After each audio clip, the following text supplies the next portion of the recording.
Make sure you mute everybody, including me.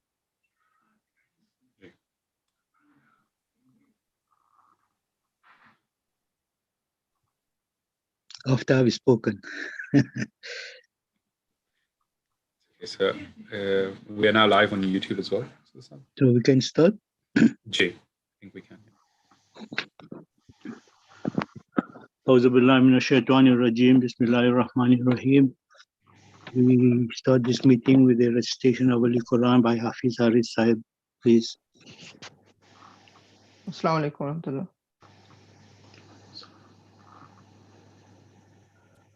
أعوذ بالله من الشيطان الرجيم.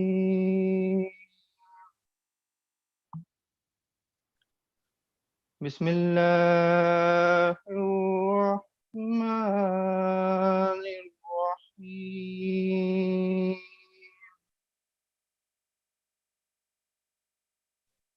فسبحان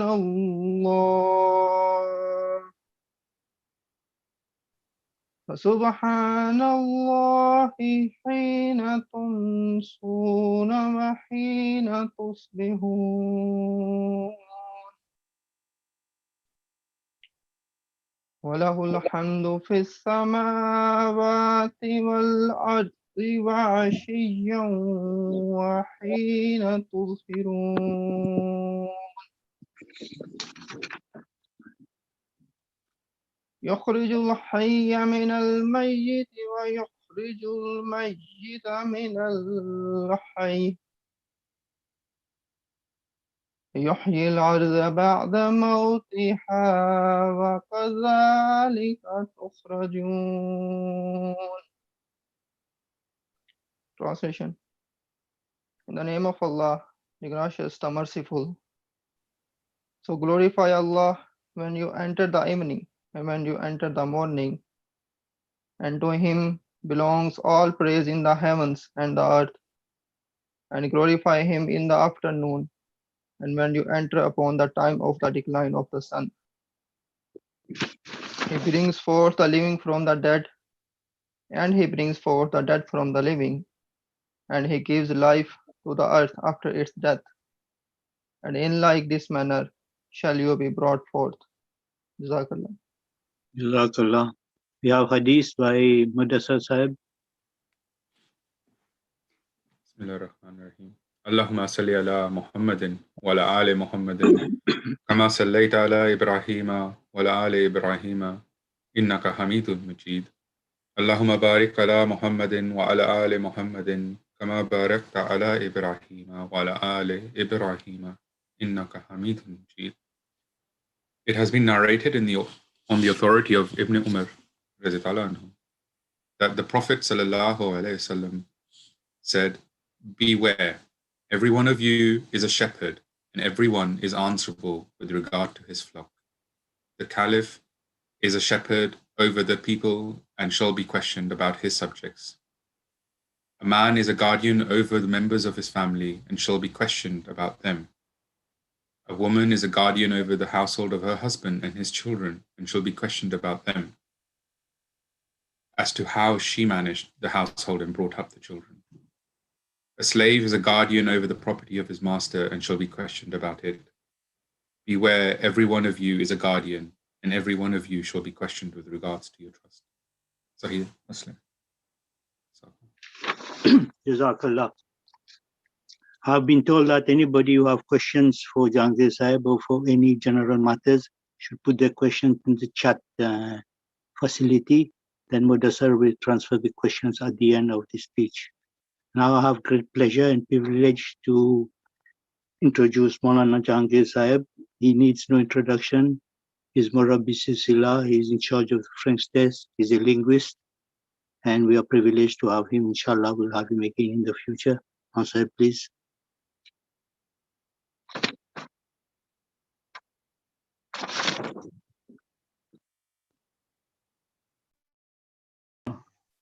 أشهد أن لا إله إلا الله وحده لا شريك له وأشهد أن محمدا عبده ورسوله أما بعد فأعوذ بالله من الشيطان الرجيم بسم الله الرحمن الرحيم.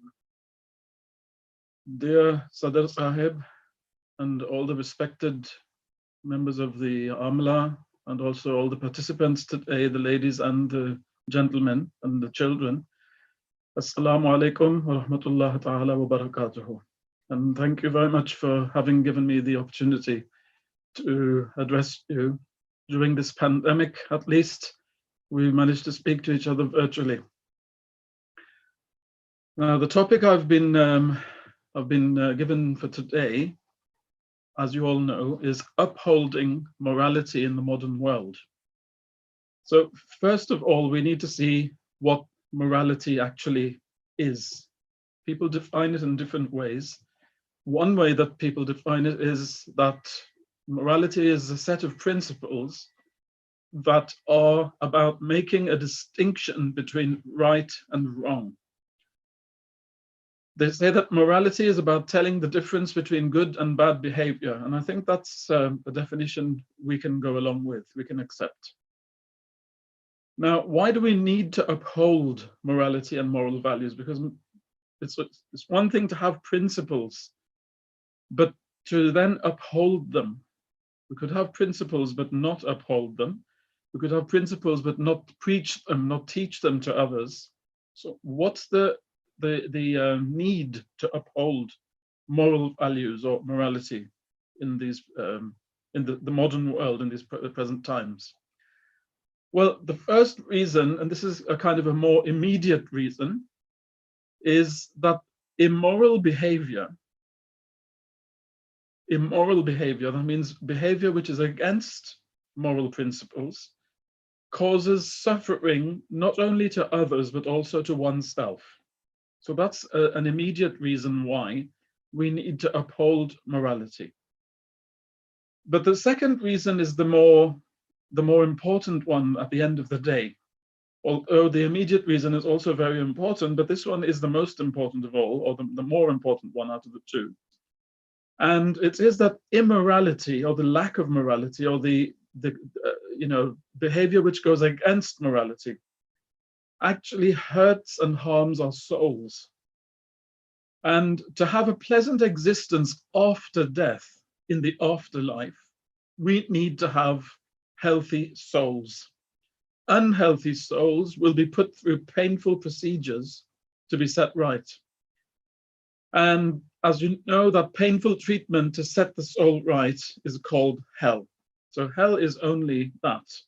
It's a state where the soul which did not develop properly on earth will have to go through these painful processes to be made whole again, so that then the soul can continue to exist, to have a meaningful existence in the afterlife.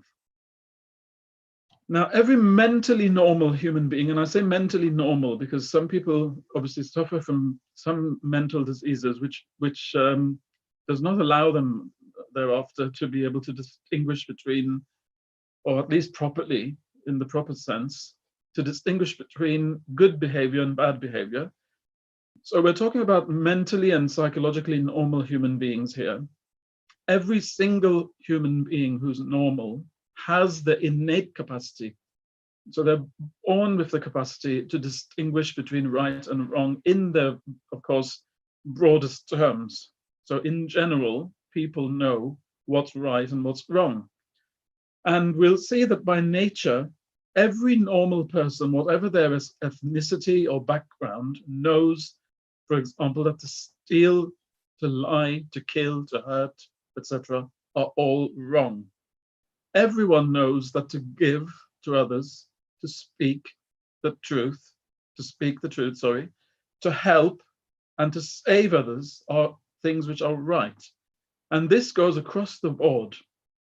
So this is a kind of a proof, in a way, which we can use to show that morality isn't something subjective. It's something which is shared by the whole of humanity in its broadest terms. However, to understand the finer details of these moral principles, we need to do certain things. And this is where we differ with people who have a more atheistic understanding of things, who will say, well, we don't really need God. We don't really need religion to be good. We know how to be good. So they're referring, of course, to their innate capacity to distinguish between good behavior and bad behavior. And there's nothing wrong with that. But to understand the finer details of these moral principles, we need certain things apart from our innate capacity to know what's good and what's bad. Now, the first thing which we need to do is to read about moral principles in God's own words. The Holy Quran is the word of God, is the word of Allah who created us. And this book gives a complete set of teachings and principles to turn a misbehaved person, which some would call us, for example, in its extreme sense, a savage person who has absolutely, no moral behavior at all, according to how we see things at least. So it can turn a misbehaved person into an upright moral being. So this is one thing which the Holy Quran has been sent to do, and it's one of its basic aims and objectives. So first of all, we should read about the moral principles that have been set out by Allah himself, so that we know the finer details of what morality is.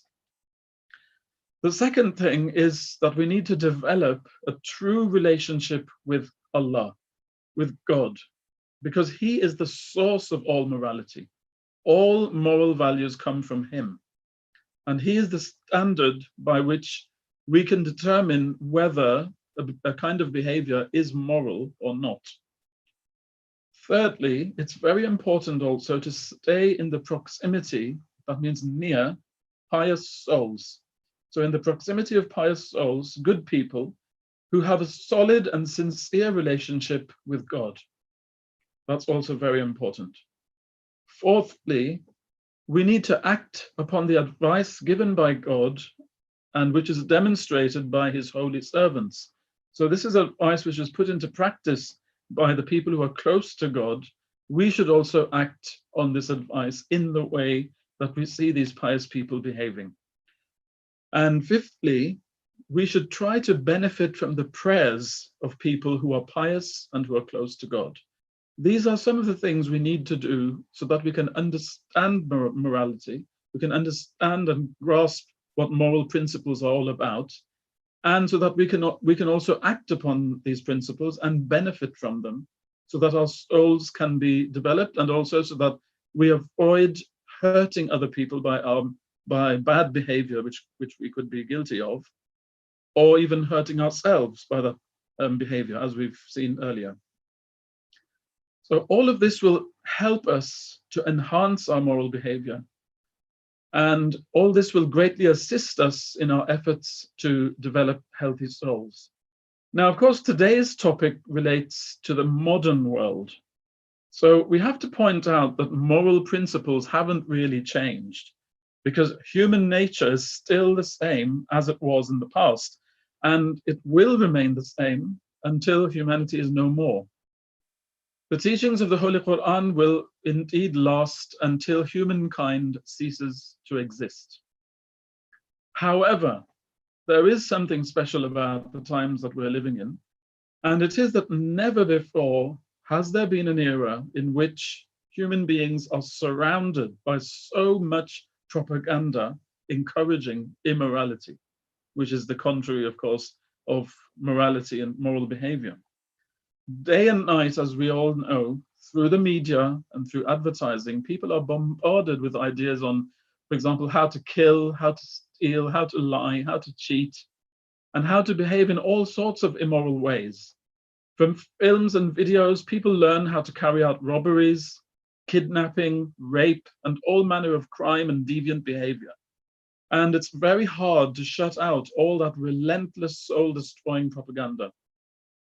However, even when a person manages to steer clear of material that encourages blatantly immoral behavior, there is still a willful attempt being made by some people who control the media to kill the relationship between humanity and God.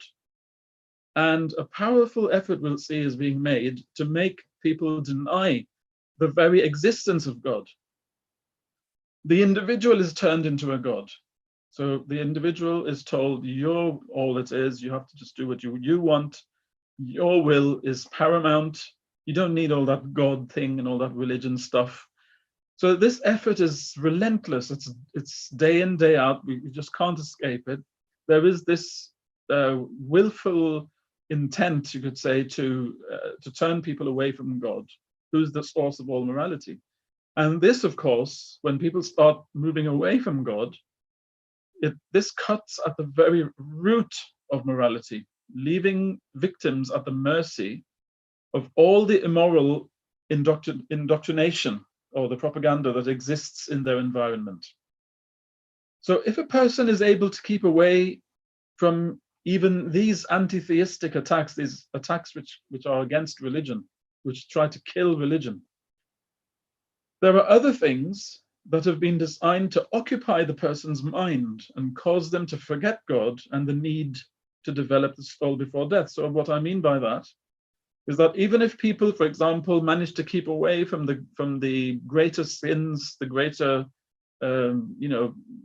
bad behavior, if you wish, the worst behavior in the sight of Allah, the worst behavior, and they also aren't affected, or they don't allow themselves to be affected by the anti-theists and their efforts to turn people away from God. So even if they've saved themselves from those two things, there are still other ways that the media around us and the entertainment industry keep us away from remembering God. And by that means, even though we believe in God, and even though we try not to do things which God deems to be sinful, even then, these things can make us forget God. And by that, I mean all, sorts of games that are available, social media, which could be, quite harmless as such. Like people will say, well, we're just having fun. We're just relaxing. We're just showing everyone what the latest meal we cooked during the day was, etc., etc. So it seems like very harmless things. But when we spend hours and hours and hours on these things, instead of doing positive things, like, for example, tabligh, or learning things for our own tarbiyat, for our own moral and religious education, etc., or more healthy pursuits, like, for example, sports or things which are there to keep us in good shape, these activities will make us forget about Allah and forget about praying to Him and getting close to Him. And therefore, our links to Allah and to morality, of course, because the two are linked together, will become weakened. Now, in the face of such an onslaught, which no one before us in the previous eras had ever seen, how can we defend ourselves? How can we uphold morality? Without religion, and in particular Islam, so our religion as propounded by the Ahmadiyya community, so Islam, but in particular the Ahmadiyya, an interpretation of it, it's well nigh impossible for a person to navigate through these troubled waters of the modern world without getting seriously harmed and harming others in the process. We have to say that we're incredibly lucky to have the Caliph of the time, the Khalifa of the time, in our midst. And here in particular in the UK, of course, he is literally in our midst. May Allah strengthen his hand. He gives us advice according to the needs of the time. He also sets the best example for us to follow. He, on top of all that, prays for us individually and collectively. And he has been giving this golden advice for our benefit. And I'm going to run through some of those pieces of advice which has been given over the recent years and also quite recently in the recent weeks. So one thing which Azur has said to keep our relationship with Allah and therefore our morality and moral values strong and solid is to watch MTA, Muslim Television Ahmadiyya, for at least 1 hour a day. Now, already we can listen to Husur's sermon every Friday, But we can also watch Huzzur's virtual meetings with Ahmadis from around the world. I'm sure all of you must have seen some of those, in which he offers deep insight and valuable pieces of advice that we can easily act upon. And we can also choose other MTA programs to watch on YouTube, because when they're recorded, they're usually uploaded onto YouTube as well. So we can always find a program of our, which interests us on YouTube. So that will count as watching MTA, because those are MTA programs. Now, another thing which has always been stressing again and again is that we have to become regular in our prayers. And in prayer, by prayer, I mean salat or namaz, as it's called in Urdu. In the Holy Quran, Allah says, verily, salat or namaz prevents indecency. So by indecency, we mean immoral behavior, which is more related to indecent things, which I'm sure all of you will understand what that means. Now, has always been saying that he'd like to see all Ahmadis read and recite the Holy Quran daily. That's another thing which has been adding on to enhancing our salat. So often you'll see Huzur giving these two pieces of advice together. So number one, become regular in your salat. Make your salat become better than before. Embellish it, make it become beautiful and meaningful, not just like something you rushed through. But also recite the Holy Quran daily. Now, why is Huzur stressing this so much? Well, one of the reasons is that when we read the Quran and when we pray to Allah and speak to Allah, all of this reminds us of our mortality. We can die at any time. And who would like to die while busy doing something immoral? And this has happened to many people. When they're in the middle of doing something which Allah doesn't like and which Allah has forbidden, they die. Now, imagine going in front of Allah when you're caught, red-handed like that, and there's no way to go back, because now that's the end. Death is the end of our actions and deeds on earth. So if we keep reminding ourselves constantly by reading Allah's words and by speaking to Allah, then we will have a better, we'll remember our death in a much better way. We'll have a better grasp of the importance of also remembering that we are not here forever and that we could die at any time, at any minute, at any second. So this is why it's very important. So people who become lax in their prayers, who start missing prayers or even stopping to say their prayers, and who don't read the Quran, who have no relationship with the Quran, little by little they drift away and they forget Allah and they forget that they're going to die. And they put themselves in grave spiritual danger because they are not preparing their souls for the afterlife. And they could be finding themselves in the afterlife at any time. Now, it's also said, more particularly to the youth, that they should choose their friends carefully. Friends, as you know, exert a very powerful influence on a person. It's always advised the youth to, among other things, he's advised them in particular to stay away from smoking, as this can lead to other things such as drugs and alcohol, which destroy individuals and families. And this is particularly the case now. It might not have been so much so in the past, but these days we see that the youth can easily jump from smoking to drugs. And when they go smoking, they'll be in those environments where alcohol is also consumed. And then who knows, one fine day they might be depressed, and then one of their friends will say, well, I know you don't drink, but you're very depressed right now. Just have a little bit of this and you'll feel better, and then you can forget about it. You don't have to have it ever again. And some people, if they're down, they might actually be tempted to do that, and then they could just get hooked on alcohol. So this is why we have to start by keeping away from the little things. And one of them, which has been mentioned by not only our present Huzur, but also by the fourth Khalifa, rahimahullah, is to keep away from smoking, in particular when you leave home and go to start university, because that's when you're going to be surrounded by people who are completely in the grip of smoking and drugs and alcohol, etc. So that's a very, very dangerous time, and you have to be very careful. Now, another thing which Huzur has advised again and again, not only in his meetings with Ahmadis around the world, but also in his sermons, is that we should completely avoid indecent films and websites, as these two destroy people and their families. And we were just speaking about that a little earlier. And one way to strengthen the soul and the resolve of a person to keep away from these things is salat. So if we're very, very assiduous in our prayers, if we're very regular and serious about them, then we'll find that these prayers will strengthen us and help us to defend ourselves against the temptations to fall into these things. Now, of course, Allah has always said that we should remain in the company of the righteous. Kunu ma'as sadiqeen, says Allah.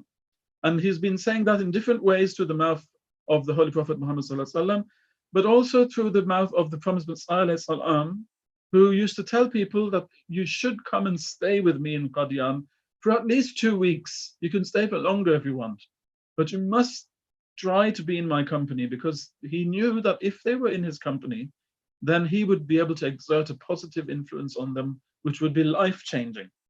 Now, these days, and in particular during this pandemic, we're not able to physically meet Huzur, although we're in the same country, and many of us, even in London, we're not that far away from him in reality, but we can't meet him.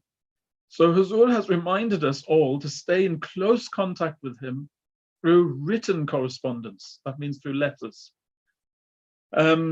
So we should write letters to Huzur on a regular basis. We can write once a week, once every 2 weeks, once every 3 weeks, once a month, but we should try to write as often as possible so that Huzur can remember us and he can remember to pray for us, which is the most important thing. Now, all this may sound like a lot to do, but we must remember that Allah is very, very appreciative. Knowing how difficult things would be in the future, Allah made the Holy Prophet ﷺ say that in those days, when he was talking about the latter days, a single sijda, one prostration, one sijda, will be equal in value to the whole earth. That means to the whole planet Earth and everything it contains. That will be the value of one sijda, just imagine. Because Allah knew that people would be dragged in every direction by all this propaganda, all this relentless onslaught from the media to turn them into immoral beings. And to even be able to find time to pray to Allah because of all their occupations which have to do with the world, it will be very, very difficult for people to be able to do that. So Allah is saying that even so, if you try to do that in the best way possible, and you try to be like the people of the beginning of Islam, despite all your occupations and all those things which are turning you away from me, then I, in return, will give you for every sijda a reward which will be equal in value to the whole value, to the value of the whole of the planet that you live on. So that's something which Allah is giving to people of the latter days, which He did not necessarily give to people who came before us, because they didn't have the same problems that we unfortunately have to face today. Also, and Allah, you must all have heard this hadith, Allah says that He runs towards those who walk towards Him. So that's just one little part of that hadith. But it's to say that if somebody makes an effort despite all the occupations, despite being so busy, despite being tempted away in different directions, despite all that, if a person walks towards Allah, makes a really sincere effort to walk towards Him, then Allah says He will run towards such a person. So we have to take heart and keep our hopes really high and be content and happy that Allah is like this with us. He's very appreciative, and all He wants is for us to turn to Him and to develop our souls so that we can behave well towards others and so that we can be healthy when we arrive in the next world. Now, when we read the Quran, the Holy Quran, we are constantly reminded how painful it will be in the afterlife if we neglected our souls on earth. Now, if anyone, for example, is offered 2 options, either to avoid sugar completely for a whole week, or the other option is to have their arms and legs chopped off after a month. we all know which option the person will choose. I think you'll all agree that they'll go for option 1. So the slight inconvenience of doing the right things for a few years of our life, because our life is really, really short, in the with the objective of making our souls become healthy, is by far a more preferable alternative to having to burn and writhe in pain for thousands of years, or even more than that. But when you know that we can't even bear to put our hand in the fire for even more than 2 seconds, then just imagine if you have to spend thousands of years in that condition. So instead of that, Allah is saying, just put yourselves to some slight inconvenience just for the few years that you're alive on earth, and it will all pay off in the end. So that's the choice that we are asked to make. The choice is clear. Being part of a community such as ours gives us repeated opportunities to remind each other of these vital things, so that when death arrives, it finds us occupied in doing good. Now, you can see that today, for example, is one of the ways and means by which, being in a community, we can remind ourselves and others of our mortality, of the fact that we are going to die and we're going to go back to Allah, and we have to prepare our souls before that happens. So being part of a religious community offers a person a great many opportunities to be reminded of these things. Being away from a community means that a person is very, very rarely reminded. And so it's so much easier for people to drift away, to forget, and then suddenly they find death catching up with them and it's too late. Now, in the end, I'd like to say that we must remember that there is a spiritual practice which is taught in Islam, and it's very, very important in regard to all that I've been talking about. And it is called, and you all know it, it's called istighfar. Istighfar means asking Allah to forgive all our sins and wrong choices that we made in the past. But it also means to ask for the strength to do only good deeds in the future. And as you all know, this is one of the 10 conditions of the Pledge of Allegiance, the bay'ah, to the promised Messiah, alayhi salam. So a word of encouragement for those who feel they're kind of stuck in a rut, they're unable to change their behavior. They have to remember this. And it is, as somebody said, if you always do what you always did, you will always get what you always got. So we can't be content with staying in the same things, in the same ways, in the same habits, the same behaviors. We can't be content with that. We have to improve. We have to better ourselves. We have to make our deeds become better and better. So one way of doing that is, as Husur has been saying, we have to try to let go of one bad habit and replace it with one positive one. So then we have to tenaciously hold on to these two decisions. That is, the decision to let go of a bad habit forever and to adopt a good one forever. And we absolutely need to pray for Allah's special help to be able to do this. We can't just do it on our own, as many people will have found out. All these New Year resolutions, for example, everybody knows where they go. They don't go very far for most people, but it's because people don't pray to Allah for special help in this regard. And therefore they make lovely resolutions, but then don't manage to follow them through. Now, once we start getting into this frame of mind of being able to let go of one bad habit, let's say for a certain number of months, and replacing it with a good one, which is an advantageous or beneficial habit, beneficial both for ourselves and for other people, for example, further down the line, we can start deciding to let go of another bad habit and replacing that with another good one. So that will be 2 bad habits lost and 2 good habits adopted. And then we hold fast to that too and ask for Allah's help once again to be able to do so. Little by little, our souls will muscle up and our souls will start to achieve great things, inshallah.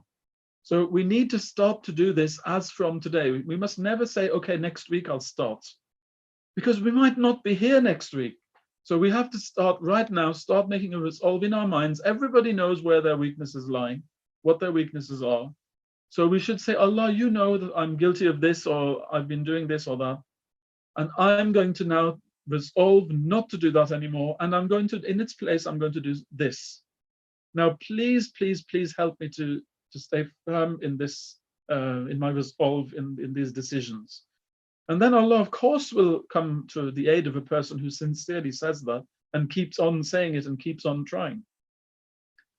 And as I said, I've said it over and over, but no one knows when death will arrive. And then it will be too late. So we really, really need to seriously tackle these issues. And there are many things which could be said about how to uphold morality, how to enhance morality, how to preach morality and teach morality, but it would be a lot to say, in this kind of a meeting. Everyone can go and read about that in depth whenever they're free. But I think I just wanted to give, in a nutshell, what the issues are, and what are some very easy practical steps that we can take to tackle these issues. May Allah accept Huzur's kind prayers for us.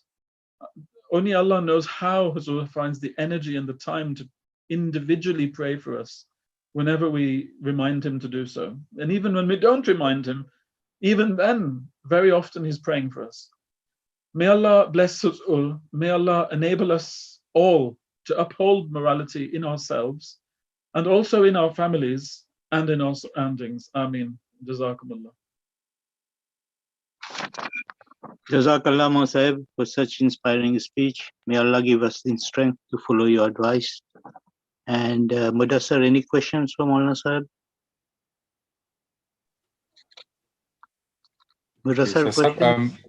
So there's one question which says, how can parents deal with youngsters in our Jamaat who are drifting or have drifted from religion altogether?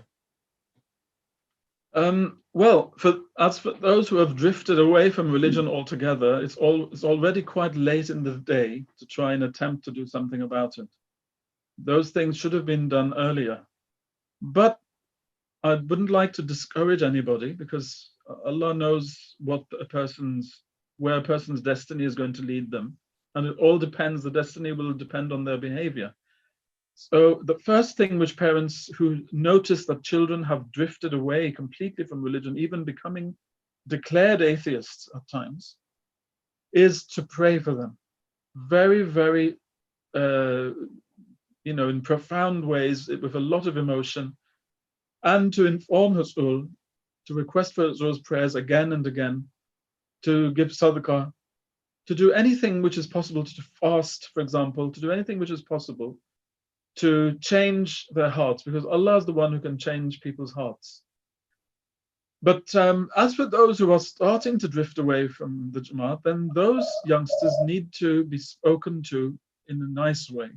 The parents should develop friendship with them and not make religion something difficult for them, but present the benefits of that, and to present the dangers of not being close to Allah, if that's what the direction that they're taking, so that they're made well aware of the situation that they're in. Because some youngsters don't think about these things, and so they sometimes quite innocently drift away. But when they're told about the reality of things, they change. And that also requires a lot of prayers, and Huzur should also be approached for prayers. So this is very important. But for those parents who have little children or younger children now, they should start to get their children used to watching MTA, to listening to Huzur, to learn and read the Holy Quran in a meaningful way, not just the Arabic, but also to learn the translation. Help them according to their understanding and their age to understand it. You'll find that they respond to that very positively. If they see the parents themselves interested, then they'll respond positively. So these are some of the things which people can do. But another thing, of course, which I touched upon, is that you have to see who are your children's friends. You should try to get your children to invite their friends to your home, because how can you go out and find out who they're meeting and who they aren't meeting? It's very difficult. But if you invite them to your home, then you'll get a better idea of how they are.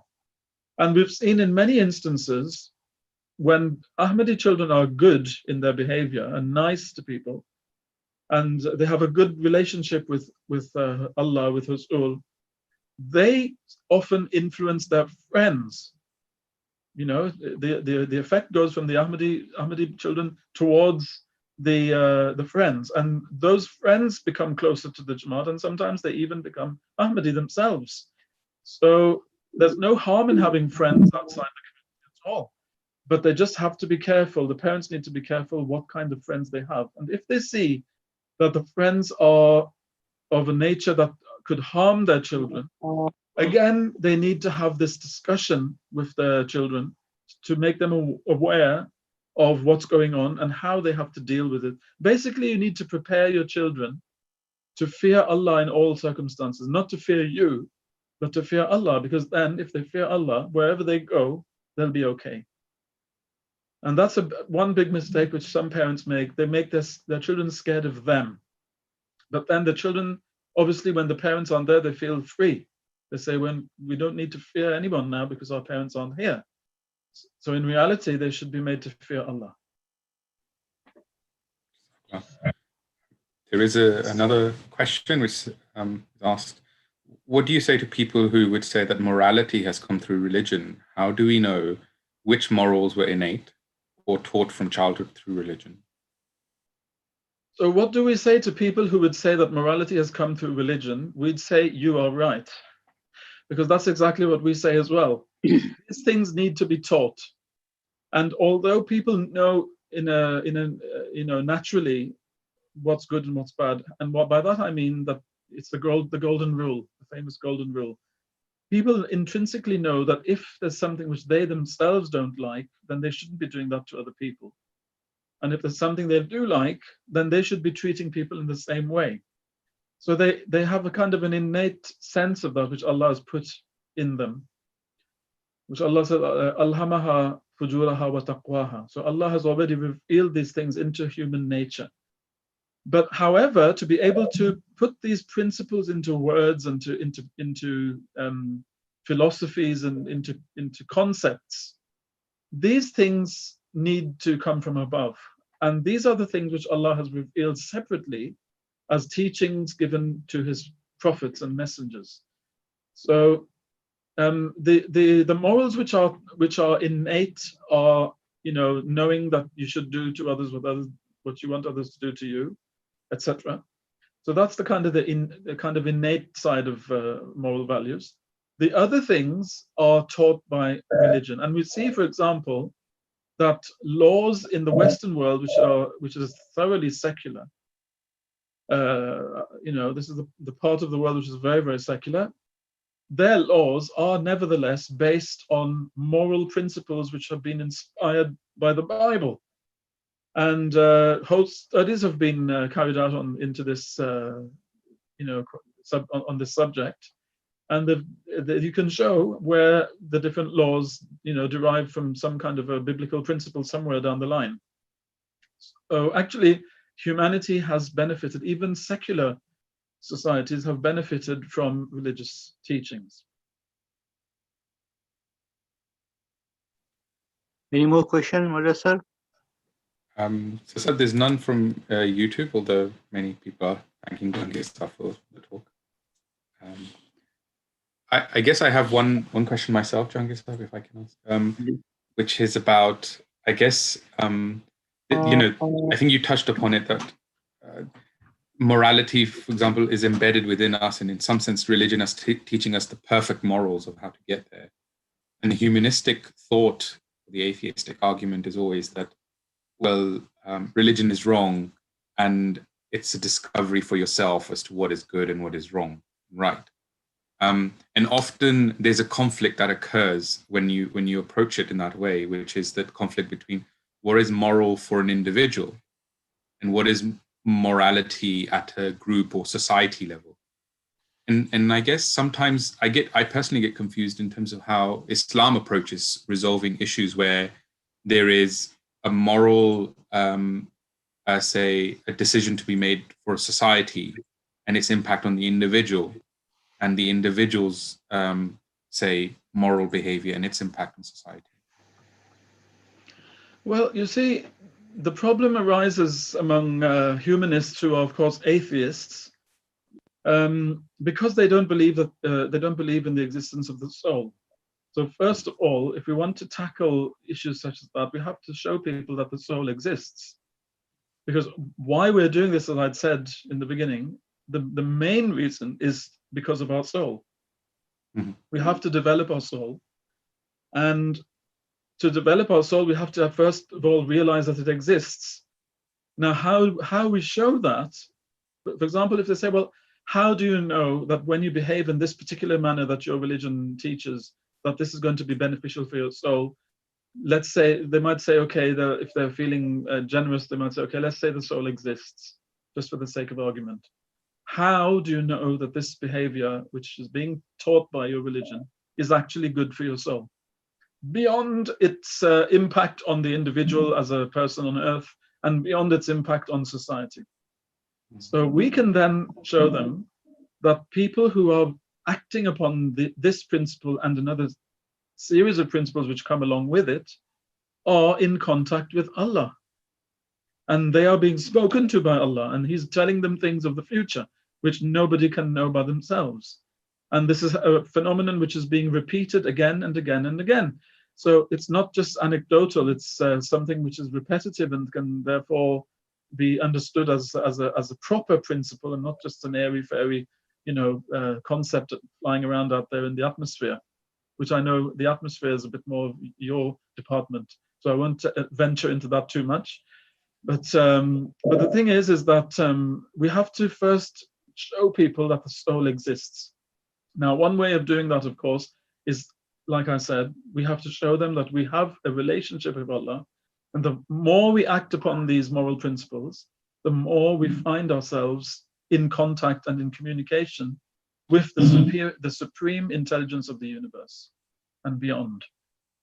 But also, we have to show them those studies where awareness and consciousness is shown to exist even in brain dead people. And there are many studies now that have been carried out into this, this very fascinating domain. So that's also, kind of more scientific proof of sorts to show that consciousness is actually not necessarily based in our material being. It's something beyond that. And then we tell them, well, that's what we call this. Oh, we've been telling you all along, So there are different ways in which we can impress this upon them. Once they understand that they have something which is beyond and much more than the sum of all their physical parts, then they can start reflecting on this and then kind of looking at it in a different light. Because otherwise, there will always be some moral teachings that we have which will appear bizarre to them. And it's only because they are not looking at the full picture. They're only looking at part of the picture, and a very small part at that. So this is something which is important for us. Then we can move on to, how this behavior impacts society at large. That comes quite, way after that.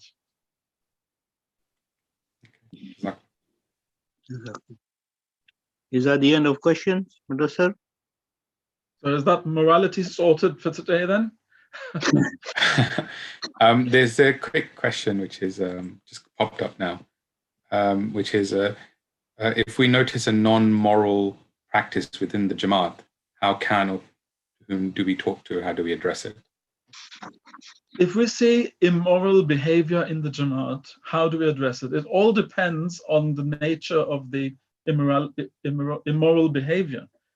So, for example, if it's something which should not be talked about because it's a private kind of behavior, like, for example, if somebody has a girlfriend, or a girl has a boyfriend or something like that, these kinds of things should not be talked about, and they should not be reported either, because these are private matters. But on the other hand, we should pray for the person. And if you have to complain about something, the Prophet ﷺ said you have to pray for them with a sincere heart for 40 days before you go and complain about somebody. So in particular, these private matters should be kept private. It's the same when people are, known to, for example, use alcohol or something like that. These are things which, as the Prophet ﷺ said himself, he said, if I see a friend of mine lying in a ditch drunk, I will not feel embarrassed in the least to go in, to take him out and to carry him home, and to cover it all up and not tell anybody about that at all. He said, I will not feel embarrassed, whatever people think of me, but I will prefer that than to talk about that outside. So these are not his exact words, but I'm paraphrasing him here. But this is his approach. So he would do that to save his friend from embarrassment. So therefore, we should not go around embarrassing people, telling people about these kinds of things. On the other hand, if there is something which absolutely threatens the Jamaat's existence, or it threatens the unity of the Jamaat, or it threatens the faith of the Ahmadis, like, for example, if somebody is actively trying to turn people away from our Khalifa, or trying to turn them away from his established system, the Nizam, the administration, which Azur has set up. In that case, we should report that either to Azur himself directly, or to Azur through our Amir Sahib, the national Amir, or to the Amir himself. So we should of course report such things, because these are very dangerous if they're left to continue. And then, of course, it's up to the administration of our community, of our Jamaat, to take the measures which are appropriate according to the case.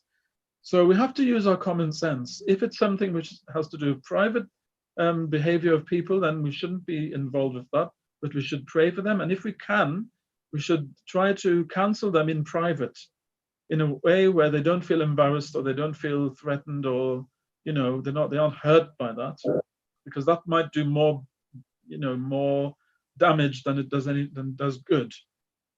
But on the other hand, if people are seen to be preaching bad behavior, bad thoughts, or bad ways of living, then these people, of course, need to be reported, because they can cause real damage in the community. So it all depends on the case.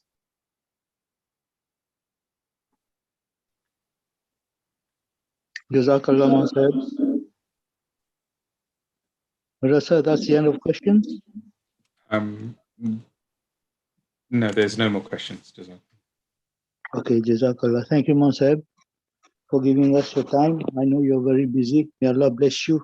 May Allah give you long life, good health to serve Jamaat more. I have a few announcements. Then Mansab will lead us in silent prayer, please. The announcements are that at the moment that we have no corona cases in North London by the grace of Almighty Allah. At one point in time, we had 15 positive cases. By the grace of Allah, we have all recovered. And I want to thank all members of the Jamaat, be it Lajna, Quddam, Ansar. We all participated in looking after the sick, giving them medication, groceries, food. May Allah bless you all. Then I had a letter from Center regarding Wasiyat. Those Muslims who have not filled their Schedule C certificate, please do so. If you have difficulty filling the form, either contact Sadar Lajna Saiba or myself to help you. We all heard this morning that Chaudhry Amidullah Sahib, the Wakil Allah from Pakistan, has passed away. He was a very prominent member of the Jamaat. He was 87 years old. May Allah grant him a lofty place in paradise. There's a letter from Amir Sahib regarding Rishta Nata. There's a site on mobile at the moment calling themselves Global Rishta Ahmadiyya. Amir Sahib states that this is a site that's got nothing to do with Jamaat, and the people should be careful when using it. At the same time, Hazur has appointed Sayyid Shah Sahib as the new in charge of Rishta Nata UK. Amir Sahib went to Hazur requesting advice on whether people should do vaccine or not. Hazur has stated that anyone who wishes to take the vaccine should do so.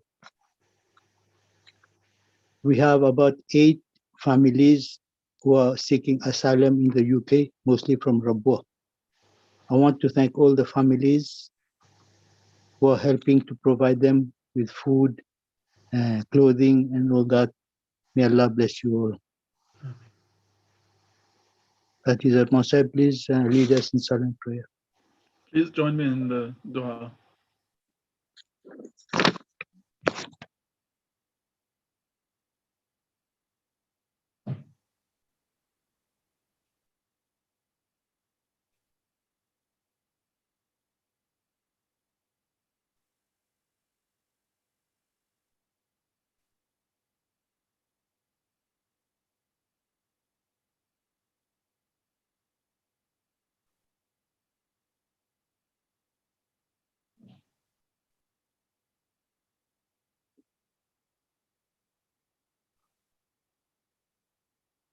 Ameen. Allahumma ameen.